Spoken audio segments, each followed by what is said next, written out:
Hello friend, आपका स्वागत है हमारे चैनल साइबर एजुकेशन में। फ्रेंड, आज के वीडियो में हम लोग बात करने वाले हैं एसएससी जीडी की आई न्यू वैकेंसी 2022 के बारे में, जिसके लिए रिसेंटली फुल ऑफिशियल नोटिफिकेशन जारी कर दिया गया है, जिसमें आपको 24,369 पोस्ट देखने को मिल जाएंगे। जिसके रिगार्डिंग मैंने एक वीडियो अपलोड करके सारा इन्फॉर्मेशन दे दिया है, कौन कौन से कैंडिडेट आवेदन कर पाएंगे, कैसे आवेदन करना होगा, सारा इन्फॉर्मेशन मैंने उस वीडियो के माध्यम से बताया है। अगर अभी तक आपने उस वीडियो को नहीं देखा है तो वीडियो के डिस्क्रिप्शन बॉक्स में या फिर आई बटन में लिंक मिल जाएगा, वहाँ से क्लिक करके उस वीडियो को देख सकते हैं। आज की इस वीडियो के माध्यम से हम लोग बात करने वाले हैं एसएससी जीडी के न्यू एग्जाम पैटर्न के बारे में, जो कि रिसेंटली इसका फुल ऑफिशियल नोटिफिकेशन जारी किया गया है, जिसमें आपका न्यू एग्जाम पैटर्न और न्यू सिलेबस जारी किया गया है। जो भी कैंडिडेट एसएससी जीडी का फॉर्म फिलअप करने वाले हैं या फिर एग्जाम देने वाले हैं, उन सभी कैंडिडेट के लिए ये वीडियो इंपॉर्टेंट है, क्योंकि आपको समझना होगा कि आखिरकार क्वेश्चन कहाँ कहाँ से पूछ जाते हैं, इसका सिलेबस क्या है, कौन सा सब्जेक्ट आपको यहाँ पे अच्छा रैंक लाने में मदद करेगा, रिजल्ट होने में मदद करेगा।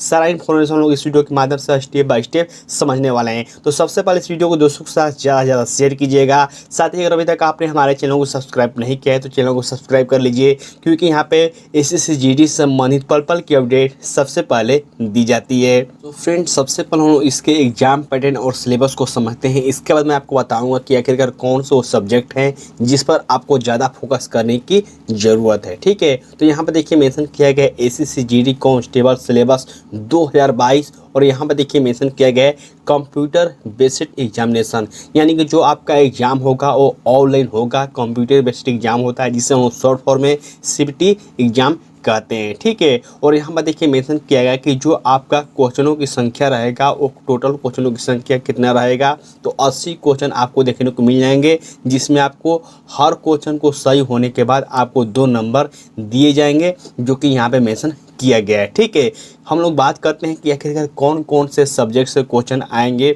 तो देखिए यहाँ पे 4 भाग में इसको डिवाइड किया गया है। देखिए पार्ट 1, बी, सी, डी। ठीक है, तो फर्स्ट में यहाँ पे देखिए मेंशन किया गया है जनरल इंटेलिजेंस एंड रीजनिंग, यानी कि रीजनिंग से क्वेश्चन पूछे जाएंगे। कितने? तो 20 क्वेश्चन आपको रीजनिंग से पूछे जाएंगे, और मैक्सिमम मार्क्स आपको 2 एक क्वेश्चन पर दिए जाएंगे, यानी कि मैक्सिमम मार्क्स आपको 40 हो जाएंगे। ठीक है, वही हम लोग बात करें general knowledge and general awareness से, यानी कि जीके और करंट अफेयर से भी आपको 20 क्वेश्चन रहेंगे, जो कि 40 मार्क्स के क्वेश्चन रहेंगे। नेक्स्ट यहाँ में देखिए मेंशन किया गया मैथमेटिक्स के बारे में, यानी कि मैथ से भी आपको 20 क्वेश्चन रहेंगे। और लास्ट में देखिए जो डी में मेंशन किया गया हिंदी और इंग्लिश, यहाँ पर बहुत सारे कैंडिडेट कन्फ्यूजन में हो जाते हैं कि क्या हम अगर हिंदी में चूज करना चाहते हैं तो क्या हम हिंदी को चूज कर सकते हैं या इंग्लिश ज़रूरी है। तो बिल्कुल ऐसा नहीं है। ठीक है, देखिए अगर आप चाहते हैं कि हम अपना जो सब्जेक्ट है यहाँ पे हिंदी चूज करके एग्ज़ाम दे तो बिल्कुल दे सकते हैं। अगर आप चाहते हैं हम हिंदी ना देकर इंग्लिश दे तो इंग्लिश भी दे सकते हैं। ठीक है, इसमें दोनों में से कोई एक आपको एग्ज़ाम देना होगा, दोनों सब्जेक्टों में से। जैसे हिंदी और इंग्लिश दिया गया है तो दोनों में से कोई आप एक सब्जेक्ट दे सकते हैं, और ये 3 तो आपको कंपलसरी है ही है। ठीक है, तो बिल्कुल आप इस बात को याद रखिएगा। बहुत सारे कैंडिडेट कन्फ्यूजन में हो जाते हैं कि सर हमारा इंग्लिश वीक है तो क्या हम हिंदी में, हिंदी वाले जो लैंग्वेज है, जो हिंदी ग्रामर है, उसको हम यूज कर सकते हैं? बिल्कुल कर सकते हैं, कोई भी परेशानी नहीं होगी। ठीक है, तो हम लोग बात करें ओवरऑल कितने क्वेश्चन हो जाएंगे, तो यहाँ पर देखिए 20 20 20 20, यानी कि टोटल 80 क्वेश्चन हो जाएंगे, जो कि आपको याद रखना है। और इसमें समय आपको मात्र 60 मिनट दिया जाएगा हल करने के लिए, यानी कि 1 घंटे आपको समय दिए जाते हैं प्रश्न को हल करने के लिए। अब यहाँ पे इम्पोर्टेंट बात ये भी समझना है कि इसमें निगेटिव मार्किंग भी होता है। ठीक है, जब आप एग्ज़ाम दीजिएगा तो इसमें निगेटिव मार्किंग भी होगा। जो मैंने आपको सब्जेक्ट बताया, 3 सब्जेक्ट यहाँ पे रीजनिंग, मैथ और जीके, ये तो सारे सब्जेक्ट रहेंगे ही रहेंगे। लेकिन जो डी में दिया गया है, बहुत सारे कैंडिडेट यहाँ पे हिंदी को चूज करते हैं, बहुत सारे कैंडिडेट इंग्लिश को चूज करते हैं। अब बात आती है कि सर हम अपने अनुसार किसको चूज करें। तो देखिए अगर आपका इंग्लिश वीक है, अगर आपने इंग्लिश की पढ़ाई की नहीं है, बहुत सारे बिहार से ऐसे बच्चे होते हैं जिनका इंग्लिश वीक होता है, तो अगर आप इंग्लिश आपका वीक है तो आप हिंदी को ही चूज कीजिएगा, कोई दिक्कत नहीं है। हिंदी ग्रामर पढ़िए, आसानी से आप इसमें अच्छा नंबर, कम से कम 15-16 नंबर तो आप आसानी से गेन कर ही पाएंगे। ठीक है, और निगेटिव मार्किंग भी आपको देखने को मिल जाएगा, जो कि 0.50 मार्क्स का यहाँ पे निगेटिव मार्किंग भी रहने वाला है। और जो आपका एग्जामिनेशन होगा बिल्कुल कंप्यूटर बेस्ड एग्जाम होगा और मल्टी लेवल का एग्जाम होगा, यानी कि आपको हाई क्वेश्चन क्वेश्चन देखने को नहीं मिलेंगे, तो बिल्कुल आप इस बात को याद रखिएगा। अब हम लोग बात करते हैं इसके सिलेबस के बारे में कि आखिरकार रीजनिंग से कौन कौन से चैप्टर से क्वेश्चन आएंगे, मैथ से कौन कौन से चैप्टर से आएंगे, और जो मैथमेटिक्स के अलावा जीके है वहाँ से कौन कौन से चैप्टर आएंगे, इसको हम लोग समझ लेते हैं। तो देखिए रीजनिंग जो है बहुत ही सिंपल सा रीजनिंग आता है, लेकिन आपको कैलकुलेटिव हो जाता है, यानी कि थोड़ा आपका टाइम टेकिंग ले लेता है। जैसे कि यहाँ पर देखिए बहुत सारा अलग अलग चैप्टर मेंशन किया गया है, तो आप याद रखिएगा जो भी आप नॉर्मल रीजनिंग पढ़ रहे हैं, जैसे कि अगर आपने ग्रुप डी का पढ़ाई किया होगा, ग्रुप डी के लिए, रेलवे के लिए, तो वही सब इसमें भी रीजनिंग आ जाता है, जैसे कि सीटिंग अरेंजमेंट, और यहाँ पे सिमिलरिटी, फिगर काउंटिंग, और बहुत सारा अलग अलग चैप्टर है जो कि यहाँ पे देखिए verbal, non verbal reasoning, coding, decoding, बहुत सारा अलग अलग टॉपिक है। तो मैं आपको स्पेशली कहूँगा कि जो आपने रीजनिंग के लिए पढ़ाई किया है वही पढ़ाई करते रहिए, और इसका प्रैक्टिस सेट लगाते रहिए। ऑनलाइन के माध्यम से टेक्स्ट बुक आप यूज कर सकते हैं, या फिर आप कोई बुक के माध्यम से भी इसको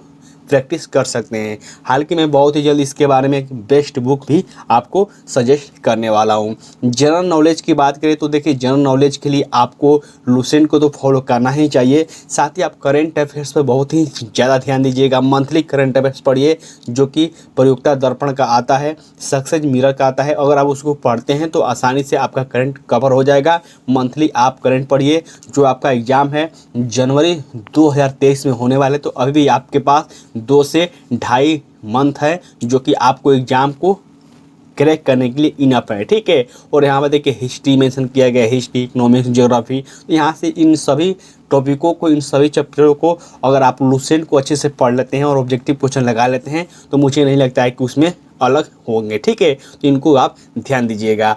रही बात मैथ की, तो मैथ में भी आपको वही सब चैप्टर देखने को मिल जाएंगे। प्रॉफिट ऑन लॉस, यहाँ पे percentage, discount, CI SI, average. तो यहाँ पे देखिए बहुत सारा यहाँ पे मेंशन किया गया है, ठीक है। तो देखिए वही सब चैप्टर हैं जो कि अगर आपने काफ़ी समय से अगर आप पढ़ाई कर रहे हैं तो आपको इन सारे चैप्टरों के बारे में मालूम होगा।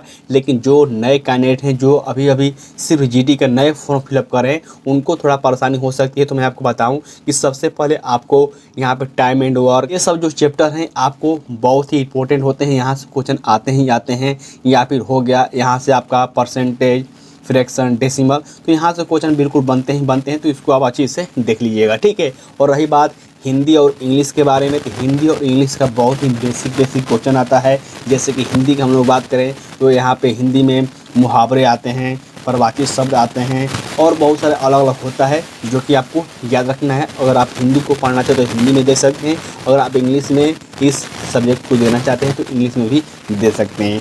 अब हम लोग बात करते हैं फ्रेंड, इन चारों सब्जेक्टों में आपको किन सब्जेक्ट पर ज़्यादा फोकस करने की ज़रूरत है। तो देखिए जो कैंडिडेट काफ़ी दिन से पढ़ाई कर रहे हैं, उनका जो लगभग सिलेबस कवर रहता ही है। और सभी कैंडिडेट का मुझे लगता है कि जो रीजनिंग होता है, रीजनिंग सभी कैंडिडेट का अच्छा होता है। यानी कि अगर 20 क्वेश्चन रीजनिंग में आता है तो 15-16 तो सभी कैंडिडेट क्वेश्चन कर ही लेते हैं। बहुत सारे कैंडिडेट 18-19 भी क्वेश्चन रीजनिंग में कर लेते हैं। लेकिन जो मेन मामला फंसता है वो मैथ में फंसता है, जीके में फंसता है, ठीक है। तो आपको क्या करना है, रीजनिंग को ध्यान तो देना ही देना है, लेकिन मैथ को आपको बिल्कुल स्ट्रॉन्ग करना है, बिल्कुल रीजनिंग की तरह, ठीक है। जैसे कि रीजनिंग में आप 20 में 18-19 20 तक आप मार्क्स ला पाते हैं, उसी तरह से आपको मैथ में भी ऐसा तैयारी करना है कि मैथ में भी आपको अच्छा नंबर आए, या अच्छा नंबर यानी कि 20 में से कम 18-19 20 तक आप यहाँ पे नंबर गेन कर सकते हैं। वही हम लोग बात करें जीके की, तो देखिए जीके कितना भी आप पढ़ाई कर लीजिएगा, जीके में 20 में 20 क्वेश्चन सही नहीं किया जा सकता है, क्योंकि उसका दायरा बहुत ही बड़ा होता है। लेकिन फिर भी आप 15-16 क्वेश्चन सही कर सकते हैं अगर आप करेंट को फोकस करते हैं और यहाँ पर अच्छे से लूसेंट को पढ़ते हैं तो, ठीक है। और हिंदी के लिए तो आप कोई जनरल बुक फॉलो कर सकते हैं, यूट्यूब के माध्यम से इसकी क्लास भी ले सकते हैं। तो मेरा मानना रहेगा कि आप मैथमेटिक्स पर ज़्यादा ध्यान दीजिए, साथ ही आप रीजनिंग को तो आप देखिए, जीके और मैथमेटिक्स, ठीक है, 2 बातों को बिल्कुल ध्यान दीजिए। हिंदी आप आराम से थोड़ा बहुत ही पढ़ेंगे तो बिल्कुल आराम से कवर हो जाएगा। तो फिर ये रहा एग्ज़ाम सिलेबस, एग्ज़ाम पैटर्न और किन सब्जेक्ट को आपको ज़्यादा फोकस करने की ज़रूरत है। मैंने आपको सारा इन्फॉर्मेशन दे दिया। फिर भी आपको इस वीडियो संबंधित या फिर इस वैकेंसी से संबंधित कोई भी क्वेश्चन हो तो कोई भी डाउट होते हैं तो वीडियो के नीचे कमेंट करके आप ज़रूर पूछिएगा। मेरे द्वारा कोशिश रहेगा कि मैं आपके कमेंट का आंसर दे पाऊँ। तब तक के लिए बाय फ्रेंड, जय हिंद।